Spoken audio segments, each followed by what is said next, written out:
Not you, Jim. You're a lifer. You're Not the veterans. You're right. I don't know what I'd do if there wasn't a practice to go to, Dave. Go ahead.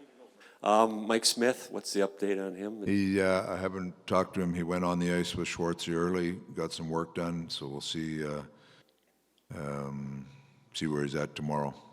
Whether we got an optional skate today. That if he got through today, all right, we'll see him tomorrow. If not, we'll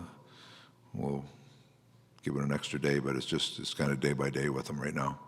So what's the fine line a coach straddles between a player who tries hard but can't score, as in Yamamoto's case? There's lots of try there, but it's a results-driven business and there's no goals.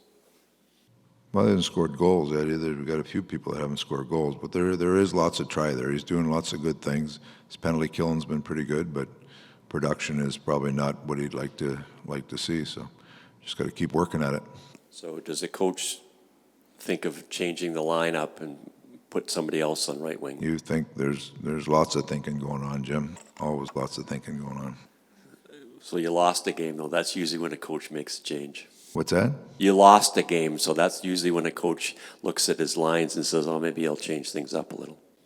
Depends how you lose the game. If you lose the game and you played really well, you got to look at the parts you did really well. And maybe you don't change. So. Okay. How do you think Yamamoto is playing offensively? Well, he's not getting the results he wanted, but he's had one tough game. He had the one tough game where he was struggling a little bit, but he's been around some chances. Last night he had a grade A chance right in front, didn't get it up over the pad. But so, we've seen him produce before. He's just got to keep working at it. Hopefully he can find get some rhythm, start collecting a few points, and he'll feel better about himself.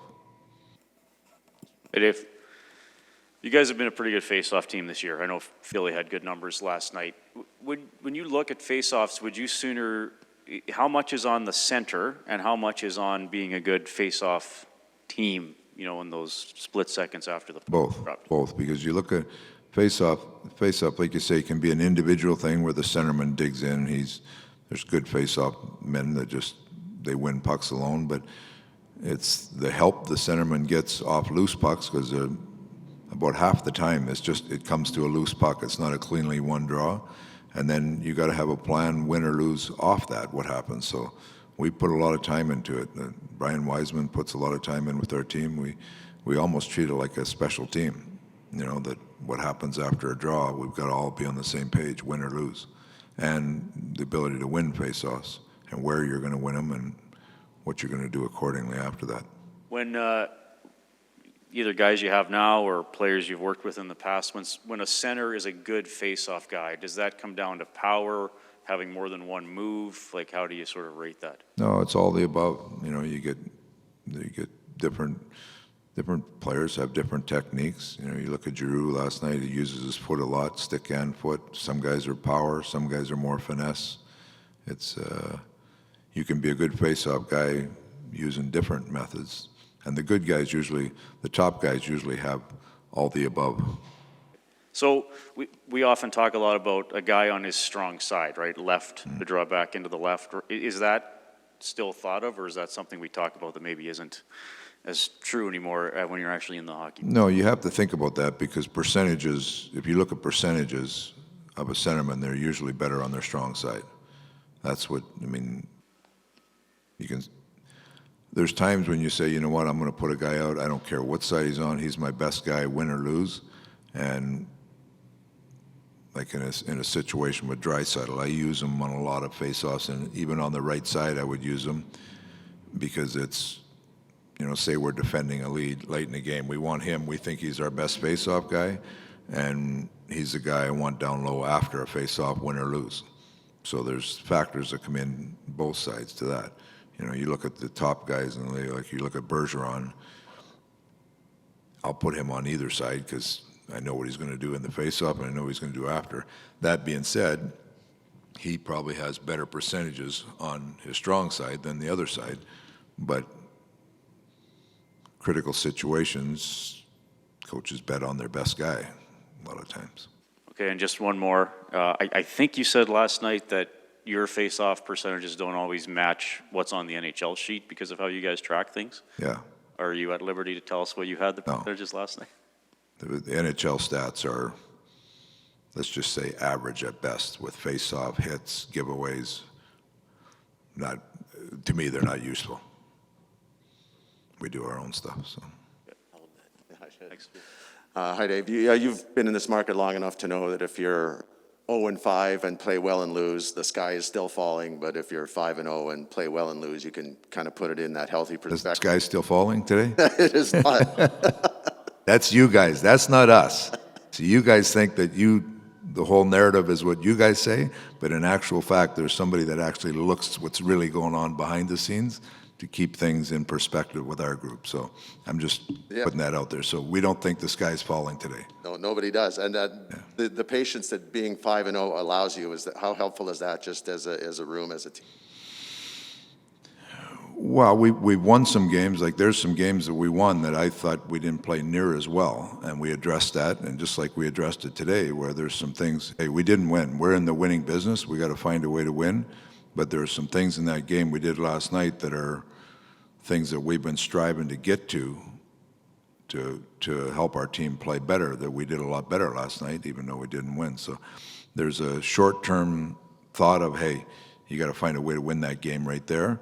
But then there's a long-term effect of you got to play the right way to become a good team to play consistent all year. And there are some things that we did, there's some things that we've talked about the last couple of days that we want to improve in our game, and we did last night. Now, that being said, we'd still like to win the game. So, but if we do some of the things we did last night on a more consistent basis, I think it gives us a better chance to win more consistently long term. Is that a balance that comes just with having a more mature team, like, not getting worked up and seeing the positives in a loss, but at the same time not shrugging off a loss? Yeah, I think it's a mature team. It's understanding who you are, how you're going to play, how you're going to win, and be focused on, like I say, there's the emotion and focus of winning that game there, and you're pissed off when you lose, but there's also the focus of how we're building this thing for 82 games to earn a playoff spot here, and you're building your team to become a playoff team and be a good playoff team. So there's times when you win and times when you lose you continue that process of getting better. Coach, I just wanted to ask you about Tyson's Berry play, his game yesterday. I guess, first of all, just what you thought of his game. Excellent. Best game of the year by far, by a long ways. It was our whole group of D played well last night, and him and Cuckoo played very well as a pair together. What specifically what did he do yesterday that maybe he wasn't doing the previous games? He was stronger in his own end. He made good plays. He was really strong on the power play, scored a nice goal, didn't feel like we were under siege in our own end and not being able to get things stopped up and get things moving the other way. Was just solid in all parts of the game. The fact that, he got put with Cuckoo, but he came back and had a strong game, does that say something about his character? Some guys maybe if they got taken down to the third pairing, they might react differently or play differently. Yeah, I think you guys think about those things way more than players do or I do.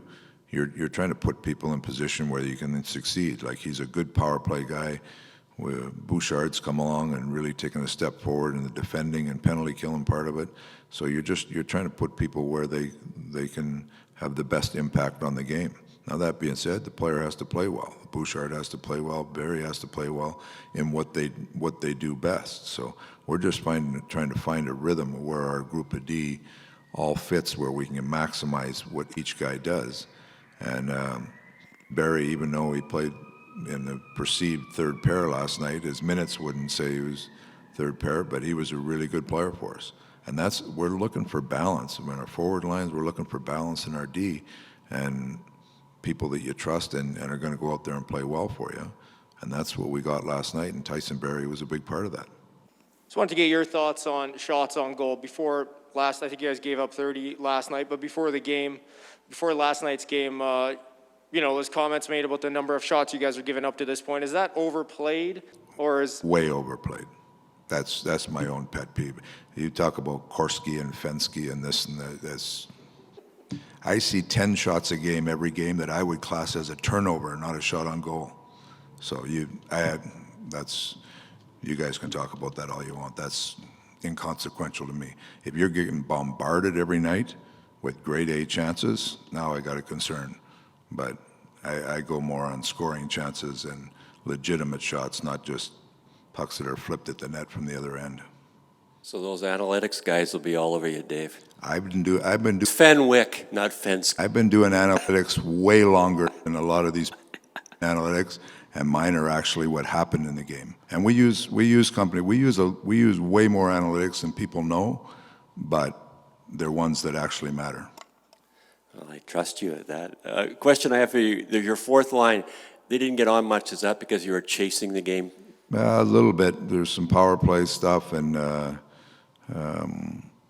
you're chasing a little bit. You're trying to keep people engaged. That and our top two lines were really strong. Like they're going. When Leon and Connor are going like that, they want to be on the ice. So that's as a coach, you're sitting there and you're using your TV timeouts to your advantage, and those guys want to play, and you're in a tight game. You're chasing the game a little bit. They just get the majority of the ice time. So in Perlini's case, it seemed like everything he touched in the preseason went in, and he wasn't playing a lot of minutes either. And now he's not playing a lot of minutes, but is he not getting? Yeah, his minutes are down too. So that's we haven't had a chance to really. I've talked to him about it. He's trying to play the same way. They just haven't had the time to have the impact on the game that they had in preseason. And if you look at preseason, just about all those games, Connor and Leon were separated, so you're missing a whole line there. So their time drops down a little bit. So we'll the fourth line hasn't contributed as many minutes or as much as we'd like. We'll continue to kind of monitor that, but some of that depends on what's going on above them.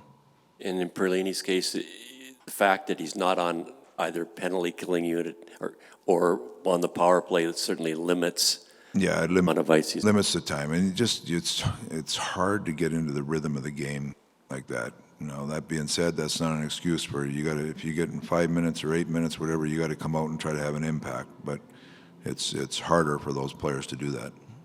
And I presume Koskinen's also playing Saturday? We'll see where Mike Smith is. We haven't made the decision yet. Okay. Dave, just sorry here to your left. After a game and maybe the next morning, what is kind of normally the process that you have regarding whether it's meeting or video, and does it ever change on a result, or is it always kind of the same approach with the players after a game and the next morning? Well, we'll have a coaches meeting in the morning. I like to let all the coaches go through the game, get their perception of the game on video. So we have a coaches meeting, and then we meet with the players and kind of give them the plan for the day, give them some thoughts on the game last night, where we're going. Like this morning, we talked a little bit about how the game went, some of the things that we liked in the game, didn't like the result of the game, and put a plan in place for the next couple of days to get ready for the next game. So it's, I would say by the next morning, you take the emotion out of the winning and losing, and you get into the methodical, and you try to get better. And some of that is making sure the players get what they need, rest, preparation. Some of it is a little bit of talking about how we played. So it's a pretty methodical approach. Not too up, not too down. You got to get back to work. Dave, question on your minor league team. Do you talk to the minor league coach after every game that they've played to see? No, not after. Good or no? Not after every game. Usually once a week or so we'll catch up.